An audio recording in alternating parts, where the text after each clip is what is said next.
Eu acho que numa leitura crítica sem pressupostos, e é bom que o crítico às vezes lembre quais são os seus interesses, qual é o seu lugar, afinal, de onde ele deseja falar e com que valores. E o Machado de Assis é um desses autores que exigem essa identificação. Aliás, quando a gente não se identifica, ele nos identifica.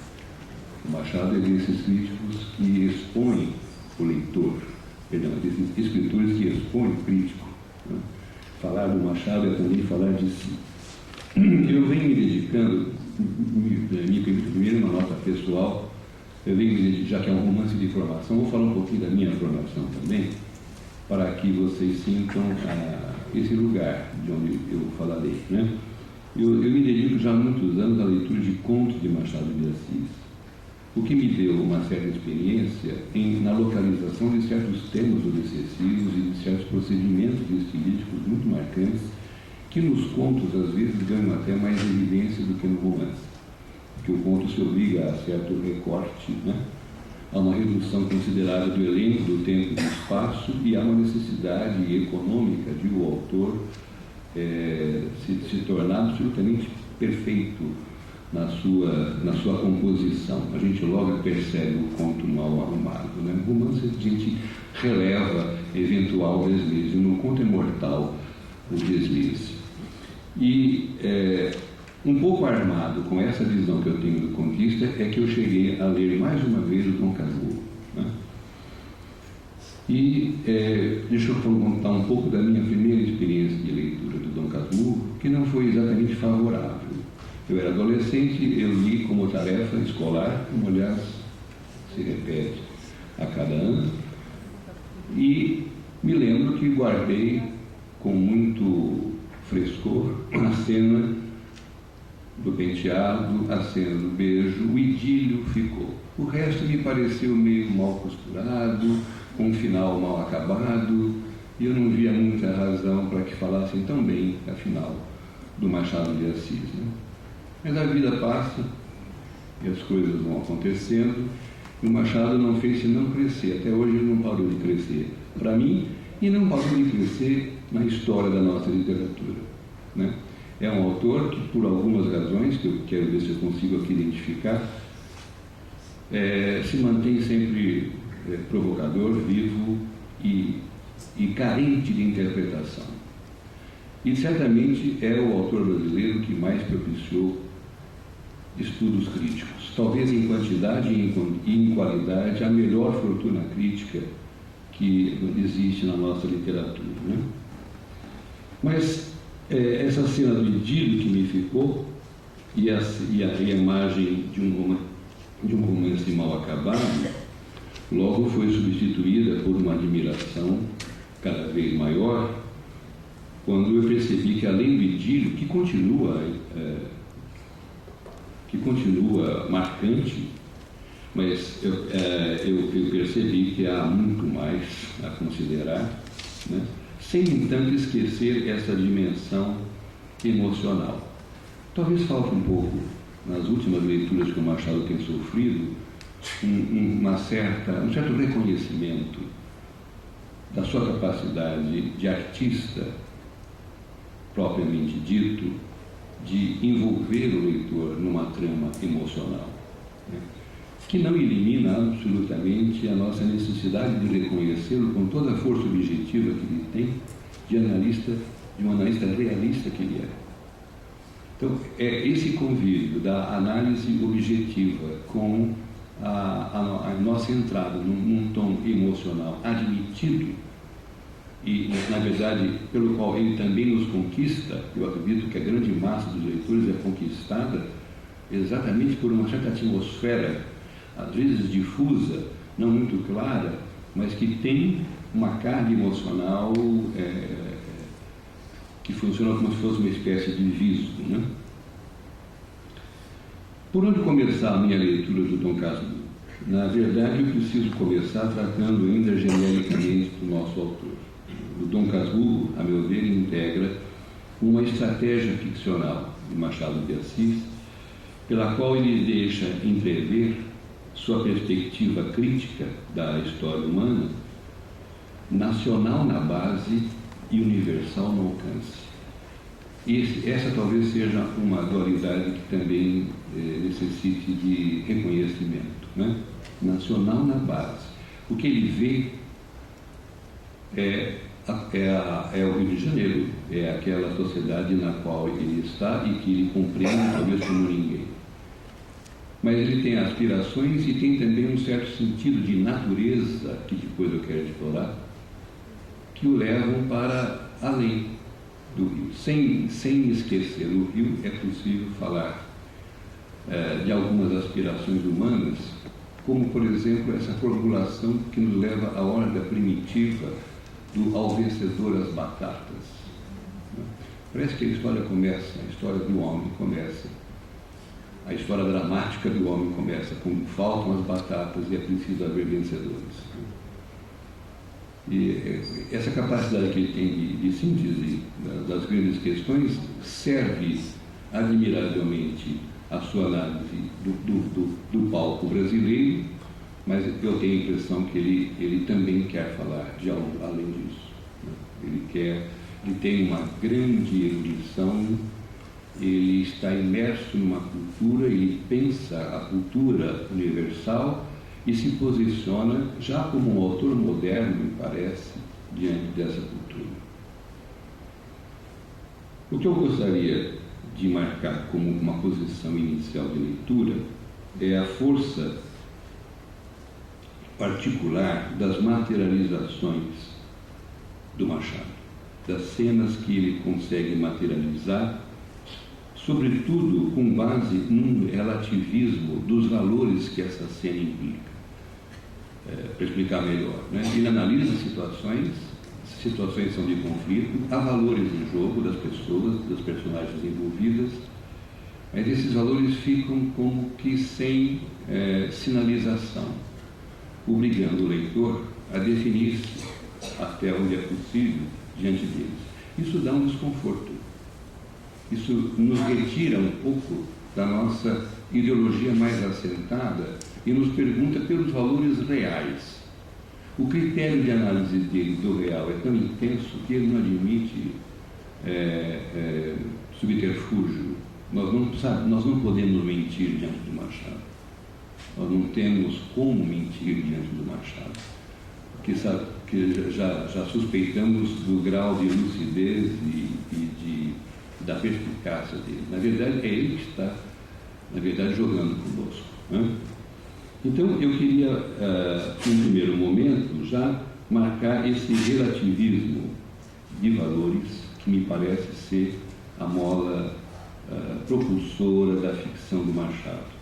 Eu espero que esse relativismo vá ficando claro ao longo dos momentos das minhas análises, das minhas observações sobre Dom Casmurro, né?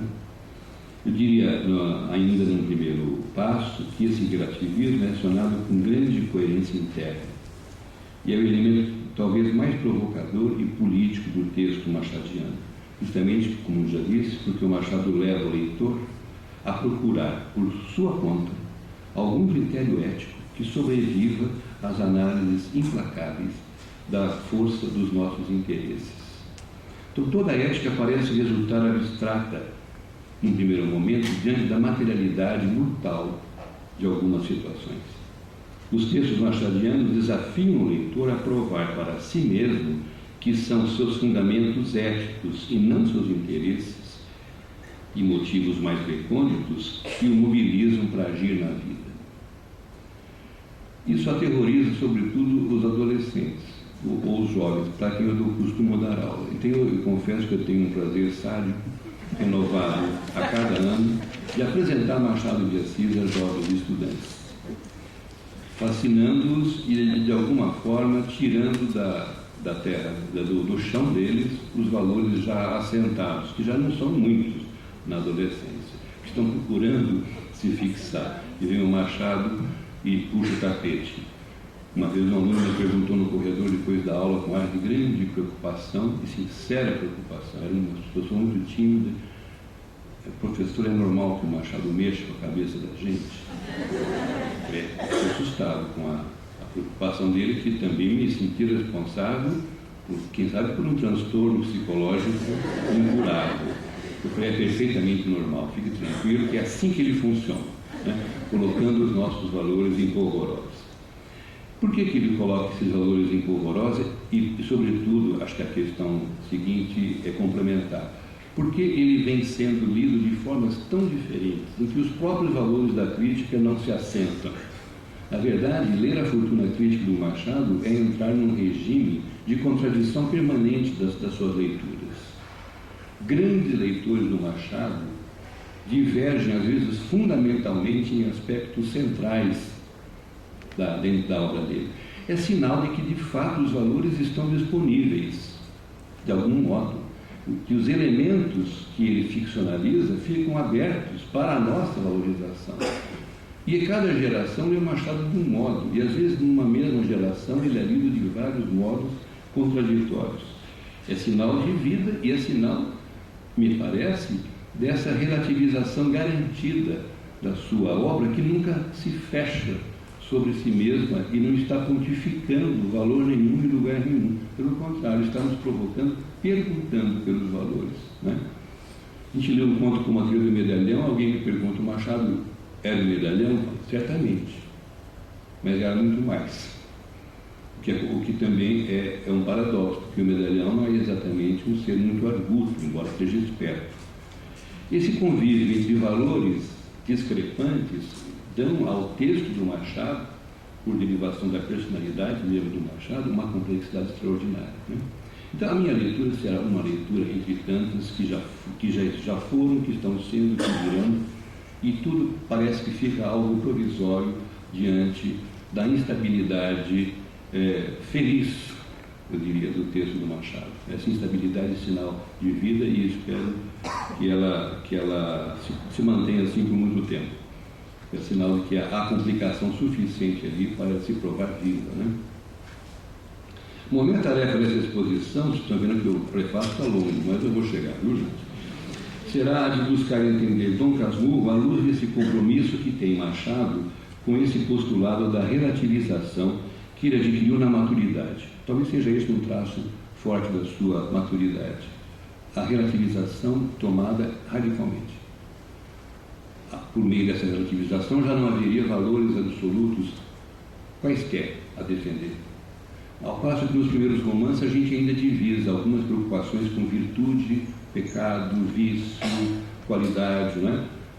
Os personagens ainda estão num plano moral algo demarcável.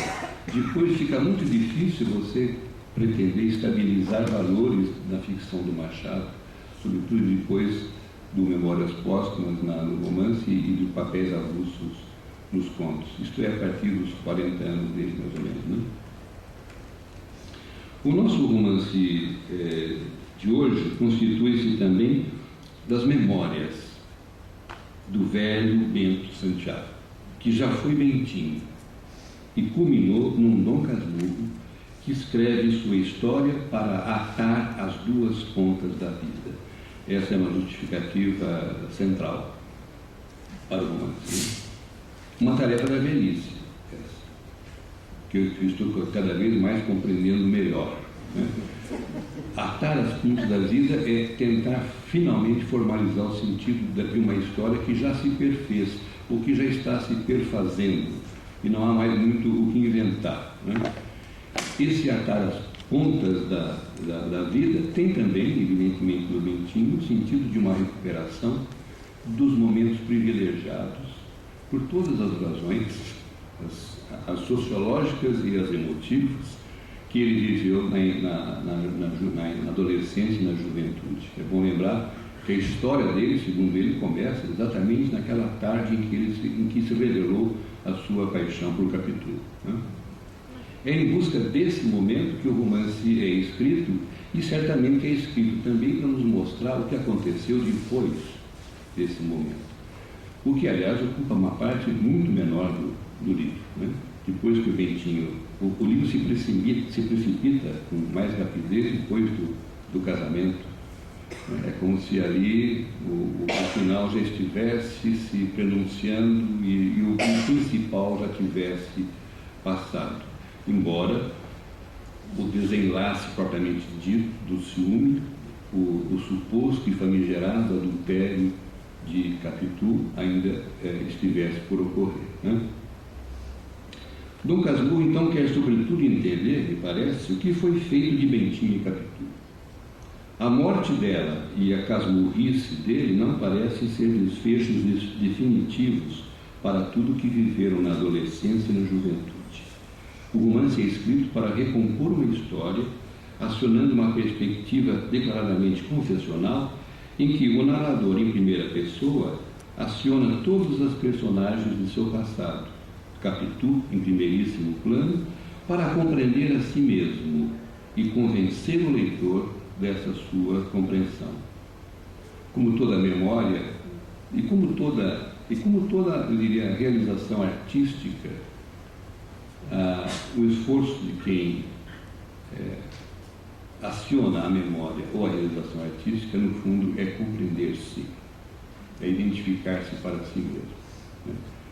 É capturar as imagens que dão consistência à nossa própria identidade. Então, nesse sentido, ao olhar para a sua formação, digamos assim, o velho Dom Casmurro quer encontrar algo que faça sentido na sua história já atada, nas duas pontas. E o leitor será o seu parceiro no acompanhamento dessa doação de sentido a todos os fatos que ocorrem no romance. No meu primeiro contato de estudante com Dom Casmurro, eu me lembro da minha boa professora de português, que foi, aliás, quem determinou a leitura, né? Ela já dizia, me lembro bem, da ambiguidade de Capitu. Foi a primeira vez que eu ouvi essa palavra, ambiguidade, que eu achei bonita, sem saber muito bem o que fosse, e achava que, ao mesmo tempo, poderia ser a razão da fraqueza do romance. Falei, mas é que é por isso que o romance não é grande coisa. Quando eu entendi que ambíguo é algo que não se fixa com um sentido muito determinado, eu achei que podia ser um belo defeito, né? O adolescente vive normalmente afirmando valores taxativos que não querem ter nada de ambíguo, né? Mas o alerta da professora, eu vejo hoje, já estava um passo além da fama que Capitu adquirira desde o início do romance, que era a da adúltera incurável. O romance foi lido por décadas sem que ninguém visse em Capitu algo que não contemplasse o adultério. Talvez o maior leitor do Machado, feitas as contas, seja Augusto Meyer, que considerava Capitu perfeitamente culposa de uma situação, né? Isto é, era dado como certo que isso acontecia, porque, aliás, o autor declara com todas as letras, né? Uma coisa fica, diz o Bento Santiago no final do romance, uma coisa fica, e é a suma das sumas, ou o resto dos restos, a saber, que a minha primeira amiga e o meu maior amigo, tão extremosos ambos, e tão queridos também, quis o destino que acabasse juntando-se e enganando. Eu não tenho dúvida quanto a isso, né? A dúvida poderá ficar a partir do momento em que alguém cria uma perspectiva inteiramente nova para a leitura do romance. Foi uma perspectiva proposta por uma leitora, por uma mulher estrangeira, né? Ellen Caldwell. Uma crítica que já no ano de 1960 escreveu um livro, ainda em inglês, que alcançou tradução há poucos anos para o português, um livro chamado O Otelo Brasileiro de Machado de Assis, em que ela acusa, de uma maneira bastante corajosa, né, a parcialidade do ponto de vista da primeira pessoa, da qual Bento Santiago se aproveita para fazer prevalecer a sua perspectiva de ciumento sobre a inocência de Capitu. Isso causou um certo transtorno nas expectativas de leitura, né? Porque se criou uma espécie de nova versão de Otelo e Desdémona, que, aliás, são também citações, referências repetidas dentro do romance.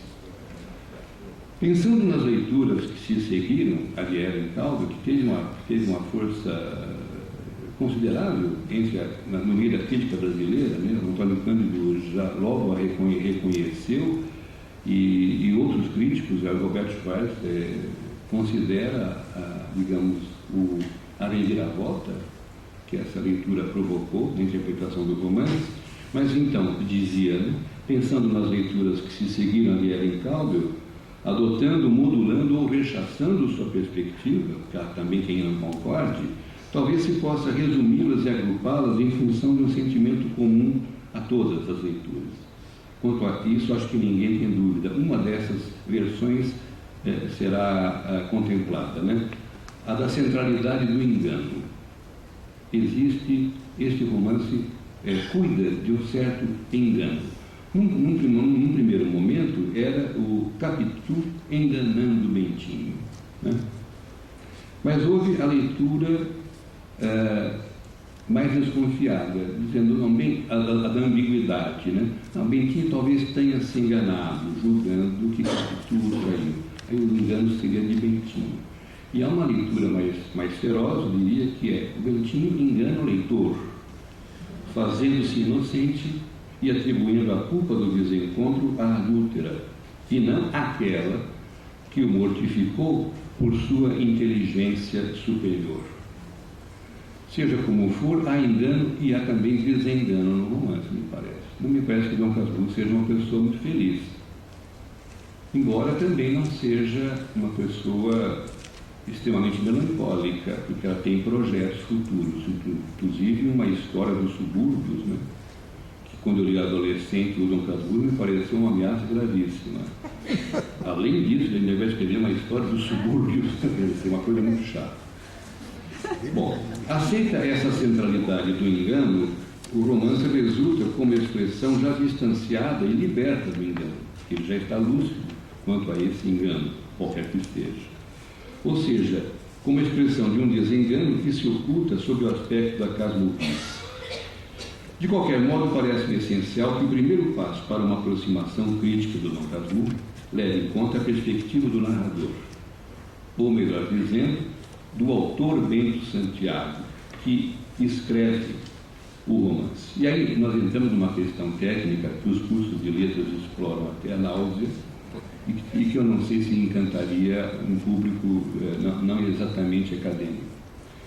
Mas existe uma relativização da autoria. Essa foi criada pelo Machado, porque ele diz que Bento Santiago está escrevendo um romance chamado Dom Casmurro. Ele próprio, Dom Casmurro, ele foi assim reconhecido e acusado, né, por um autor mal lido por ele, mal ouvido por ele. Então, a relativização da autoria, pela qual o narrador e autor interno fabulam um romance de Machado de Assis, fomenta discussões técnicas que vão dar em controvérsias cada vez mais sutis, né? Eu preferiria reconhecer aqui algumas manifestações explícitas do Bento Santiago sobre a motivação, a articulação e a progressão da sua história. Primeiro quero sondar as razões que ele explicita. Nós não precisamos concordar com todos, mas temos que reconhecer que elas existem dentro da obra. Então, eu diria que ele faz manifestações claras, o Bento Santiago, quanto à motivação do romance, ao nível de fidedignidade da sua própria narração, a participação que o leitor pode ter na história e o saldo que ficou de tudo. Eu vou explorar um pouquinho esses 4 elementos de passagem. Primeiro, a ideia da motivação. Por que escrever, né? Frases do Dom Casmurro. Vou deitar no papel as reminiscências que me vierem vindo. Deste modo, viverei o que vivi. Essa seria a primeira função da memória, no sentido até poético do termo. Pensando na deusa Mnemosyne, né? Patrona da arte, né? Da poesia, né? Eu quero viver o que eu vivi. Eu só posso fazer isso pela memória. Essa empatia com o vivido é um móvel, digamos, poderoso.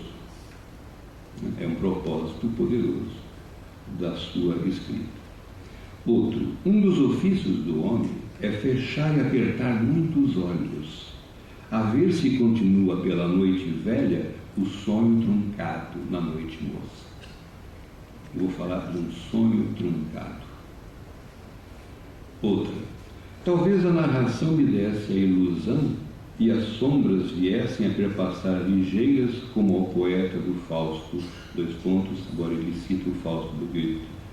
Aí vindes outra vez inquietas sombras. Este homem assaltado pela memória e necessitado de recompô-la para reviver, se possível, aquilo que foi vivido e talvez mal vivido, né? Tem essa motivação, eu diria, essencial, que não deixa de ser poética na origem, né? Agora, a verdade do passado é indisponível para a compreensão presente.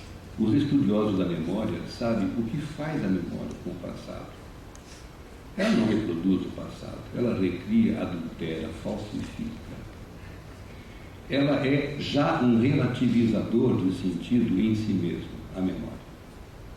O sentido não se fixa com clareza na memória, né? Há controvérsias quando a gente está lembrando de algum evento com outras pessoas que também o viveram. Há controvérsias graves quanto a quem estava presente na festa, quem disse o quê, etc. Resta então o consolo da verdade construída pela representação artística, que é o que ele pode fazer como escritor. E aí ele tem clara consciência de que ele vai trabalhar no registro não da verdade, mas da verossimilhança. E diz com todas as letras esta frase: a verossimilhança é muita vez toda a verdade. Não há mais o que fazer depois que a verdade ocorreu, a não ser representá-la e tentar criá-la agora como verossimilhança. Então, me parece que aí está uma raiz forte da motivação emocional do meio. Eu não estou julgando caráter, não estou falando em posição social, eu estou tentando me limitar um pouco àquilo que eu sinto como necessidades confessadas. Com que grau de sinceridade e verdade o leitor ajuizará, não é? Estou me prendendo ao texto para tentar não escapar muito da verossimilhança do romance.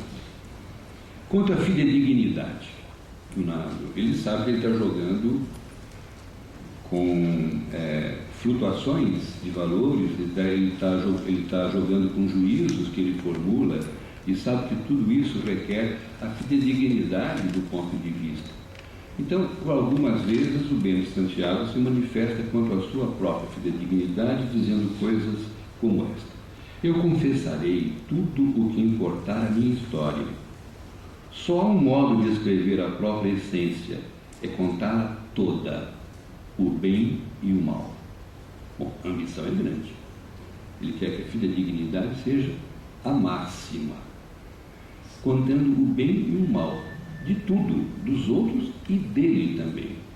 E esse elemento do auto-descortino, da auto-iluminação, da auto-representação, muitas vezes é esquecido. Não é preciso falar muito mal do Bentinho, não. Ele fala por conta. Ele fala de si mesmo, da sua fraqueza, dos seus defeitos, ele fala insistentemente, né? Daqui a pouco eu queria justamente tratar desses momentos em que ele é implacável também consigo. Uma frase do Montaigne que ele usa para garantir essa fidedignidade: voilà mes gestes, voilà mon essence. Julgue meus gestos, terão minha essência, né? Buscar-se neste livro a minha glória, deixa eu só dar o contexto, senão a frase vai ficar perdida. Na hora em que Capitu sabe que a Dona Glória tem a promessa de encaminhar o Bentinho para o seminário e torná-lo padre, é a Capitu que acaba tomando as primeiras providências para ver o que pode ser feito, né? Ela toma a iniciativa o tempo todo. Isso aí é uma característica de Capitu.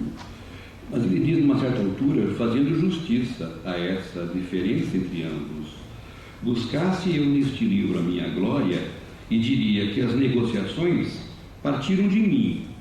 Se estivesse contando uma história digamos, para exaltar a mim mesmo, eu diria que eu tomei a iniciativa das negociações, mas não, foi ela que as iniciou, né? Outra, se eu pudesse, estou falando ainda da fidedignidade, né?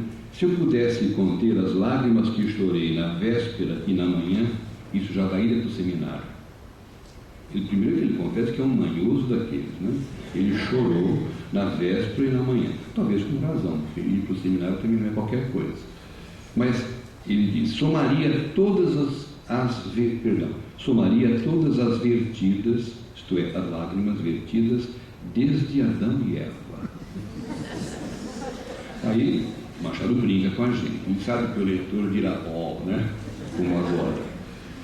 Há nisso alguma exageração, mas é bom ser enfático, uma ou outra vez, para compensar este escrúpulo de exatidão que me aflige, que é de uma sabedoria. Eu preciso, às vezes, até exagerar, porque eu quero ser exato. O que é mais uma relativização que vai do exagero ao escrúpulo de exatidão. Você está vendo como o terreno é ser disso, de fato, né? Os valores nunca se fixam. A questão da fidedignidade é obviamente central para um romance apresentado como memória pessoal. A confiabilidade do narrador é uma questão permanente da literatura, sobretudo na literatura moderna, mas desde o século XIX, a pergunta que se faz é esta: este narrador é confiável? Ninguém mais adere sem questionamento à causa do narrador, né? Nós precisamos primeiro saber se ele está instalado num ponto de vista que o torne confiável. E o dilema quanto a isso está no fato de que, se eu presumo que todas as afirmações do narrador correspondem a verdades objetivas, eu me arrisco a fazer uma leitura inteiramente crédula e ingênua, aceitando tudo o que ele diz. Mas se ao contrário eu opto pela total inconfiabilidade do narrador, tudo o que ele diz é farsa, máscara, dissimulação. Para ganhar um mínimo de confiabilidade, que nos permite inclusive entrar na ficção, para não ver a ficção como uma grande mentira, um grande ardil, e apenas isso, né? Então, para se ganhar um mínimo de confiabilidade, ou para ganhar um mínimo de confiabilidade, Bento Santiago exibe seus defeitos.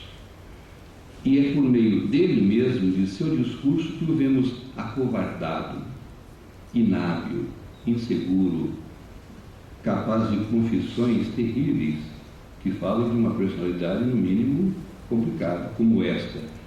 Um pensamento desse que a gente não quer confessar nem para a gente mesmo. Uma mãe defunta acaba o seminário. Por que mamãe não morre? E diz adorar a mãe, mas o interesse da gente às vezes é fortíssimo, né?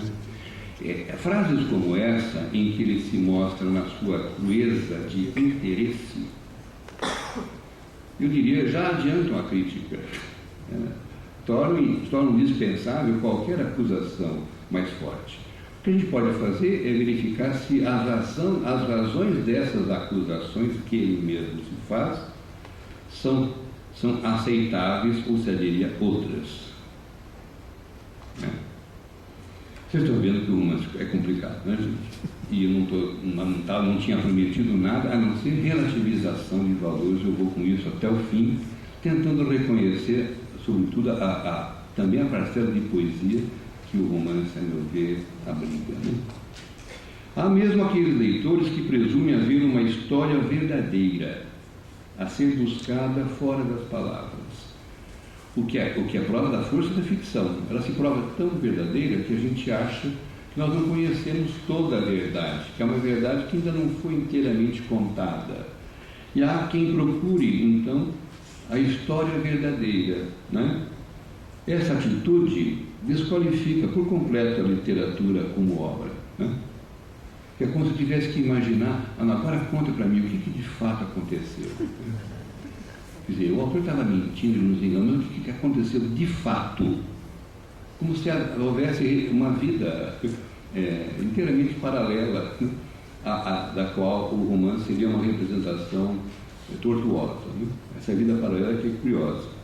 E há também os que interpretam o narrador a partir dos interesses muito definidos, como, por exemplo, o interesse pela compreensão do lugar social que ele ocupa e que ele incorpora. Estou pensando, evidentemente, em leituras como o Roberto Schwartz faz.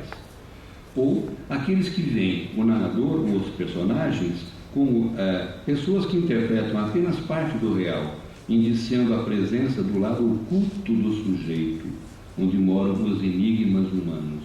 Estou pensando num outro tipo de leitura, por exemplo, formulada por Alfredo Bose, né, que escreveu um livro sobre Machado chamado O Enigma do Olhar.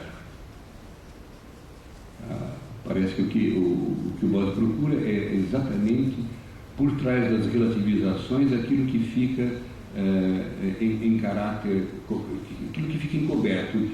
Há algum outro motivo que não está estampado, que não se identifica como função social, que é misteriosamente oculto dentro da personagem, como, por exemplo, os nossos desejos às vezes sabem se ocultar dentro de nós. Né?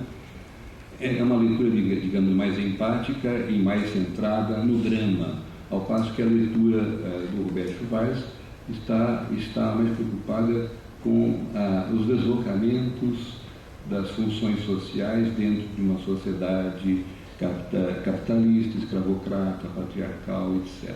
Há um peso de reconhecimento histórico dos lugares sociais que se apresenta como radicalmente definitivo para a avaliação do próprio Machado como um crítico que exerce esse juízo político, de fundo político, sobre a realidade. Bom, Machado sabe, como ninguém, explorar essa mobilidade, desafiando-os a distinguir entre o que seja fato e o que seja a sua interpretação.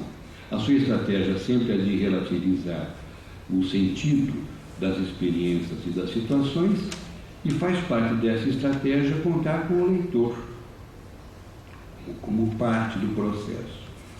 São incontáveis as remissões que faz Machado ao leitor.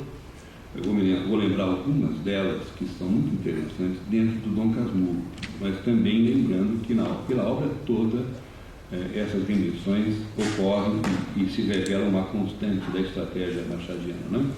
Por exemplo, ele diz coisas assim: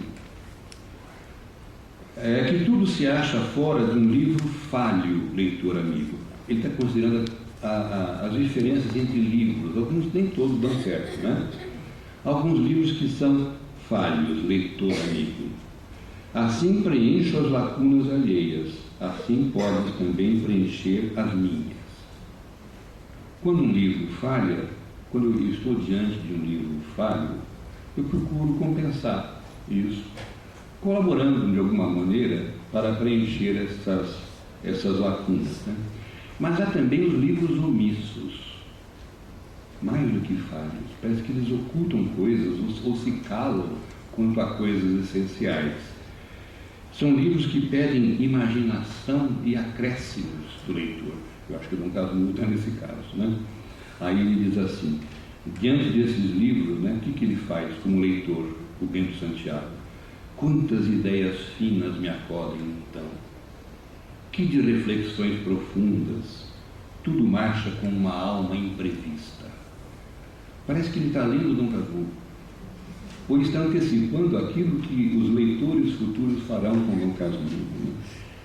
Tudo marcha com uma alma imprevista. Como iremos interpretar isso? E aí, às vezes ele também dá umas patadas, né? Vocês conhecem as patadas e cotoveladas que ele dá como essa. Há leitores tão obtusos que nada entendem se lhes não relata todo o resto. Vamos ao resto. E aí, lá vamos nós ao resto. Bom, essa incorporação do leitor, afinal, aproxima ou distancia do narrador? Acho que acontecem as duas coisas, como bom relativista. Né? Primeiro, ele quer mostrar a superioridade do seu estilo, da sua inteligência. Ele é indiscretíssimo, às vezes, o narrador. Ele se mostra muito acima da nossa compreensão. E nos olha assim com um ar de condescendência irritante, né? como que instalando realmente uma distância a ser respeitada entre o lugar que ele ocupa e o lugar que nós ocupamos. Mas há também uma outra sagacidade, essa é mais sutil, que para eu me sentir também inteligente, como leitor, eu tenho que cumprir. É quando nós dois, eu e o narrador, piscamos o olho para o leitor ignaro. É como se o leitor fosse um terceiro. Não, você está falando daquele leitor obtuso, né, de fato, mas nós, eu e você, não é Machado de Assis, somos muito espertos. E temos um pacto de inteligência e um pacto de lucidez que está muito acima do leitor obtuso, que ninguém quer ser, evidentemente. Isto é, ele quer que nós compartilhemos a sua sagacidade, rindo-nos ambos do leitor, do leitor tolo, que evidentemente nós nunca seremos. A leitora, outro trechinho, incorporando, por exemplo, a leitura. É bom lembrar que as mulheres, na época, muitas vezes se ocupavam quase que exclusivamente com as aulas de piano, de francês e as leituras de romances, edificantes sobretudo, né? E às vezes essa leitura é convocada com esse ar superior pelo narrador. A leitura que é minha amiga, e abrir este livro com o fim de descansar da cavatina de ontem, cavatina é uma sessão de canto, para a valsa de hoje, entre a cavatina de ontem e a valsa de hoje, se essa leitura quer fechá-la às pressas, ao ver que beiramos um abismo. É quando ele vai começar a falar no final do romance, do triste fim de todos, né? Ela vai fechar o romance. Nós estamos beirando um abismo. Isso já não é um romance que eu quero ler, né? Não faça isso, querida. Eu mudo de rumo. Mas não muda. Bom, e vem o saldo. Depois de contar a história, ele faz uma pequena avaliação. Conto aquela parte da minha vida como um marujo contaria o seu naufrágio. Esse é o sentido completo da desgraça, né? Eu naufraguei. Outra. Esta daqui é interessantíssima. Bento Santiago, quando ele está pensando em se matar, lembram disso? Ele chega a ter o veneno, né? Ele vai à casa da mãe dele para se despedir, sem dizer o seu propósito, evidente, mas ele diz o seguinte: fui à casa de minha mãe com o fim de despedir-me, a título de visita. Ou de verdade, ou por ilusão, tudo ali me pareceu melhor nesse dia. Minha mãe menos triste, tio Cosme esquecido do coração, prima Justina da língua. Tem uma língua ferina essa prima Justina. Passei uma hora em paz. Imagine, ele foi lá para se despedir, porque ele ia se matar, e passa uma hora em paz. Cheguei a abrir mão do projeto. Que era preciso para viver? Nunca mais deixar aquela casa, ou prender aquela hora a mim mesmo. Duas tarefas impossíveis, mas enfim, está tão bom aqui, essas pessoas, a minha família é tão calorosa comigo, calorosa não, ela é tão confortável, né, que se eu conseguisse nunca mais sair desta casa, ou se eu conseguisse prender o tempo e fixar o tempo neste momento, eu não precisaria me matar. Elas não se matam. Mas a ideia da casa, quando eu li esse trecho, eu falei, eu preciso falar desta casa. Esta casa é entendida não apenas como um espaço físico, mas com tudo que ela contém, com tudo que ela representa, em termos também de presenças afetuosas e de um certo jogo de valores, né? Mas não é qualquer casa. É uma casa de uma grande proprietária, muito bem assentada, sólida, né? Perto da qual a casa de Capitu fica modestíssima, como a casinha de um funcionário público de nível inferior, etc. Bom, então a casa materna da rica proprietária e viúva Dona Glória é mais que um espaço físico. É o lugar de uma ordem rigorosa, de afetos regulados e de hábitos tradicionais. Não é à toa que Bento Santiago constrói uma réplica da casa na velhice. Aliás, o romance começa falando dessa réplica, dentro dessa réplica. Né? Ele quer reviver, não a casa como espaço físico, mas provavelmente ele quer reviver a ordem que se representava nesse espaço. É a casa senhorial, regida com autoridade patriarcal, exercida de fato pela figura há um tempo austera e frágil da mamãe. Eu diria que a lembrança do menino, do adolescente, da casa muito rigorosa, de hábitos fixos e, sobretudo, sólida, tanto do ponto de vista dos afetos como do ponto de vista social, acaba se constituindo numa ordem. Né? O próprio poeta Carlos Drummond de Andrade, que saiu de uma infância igualmente abastada, de uma casa senhorial, que tem um alcance crítico notável, em vários poemas ele parece estar, de alguma forma, ainda nostálgico daquilo que era, ao mesmo tempo, autoritarismo e ordem. Ou diria, autoritarismo, mas ordem. É assim que somos, às vezes. Né? O Machado está inventando esse nosso conforto, diria alguns reacionários, cruel, pelo sentido da ordem. Mas psicologicamente ele é poderoso, esse sentido de ordenar onde tudo está no lugar, digamos assim. Né? Bom, o Machado está nesta ordem de coisas e o patriarcalismo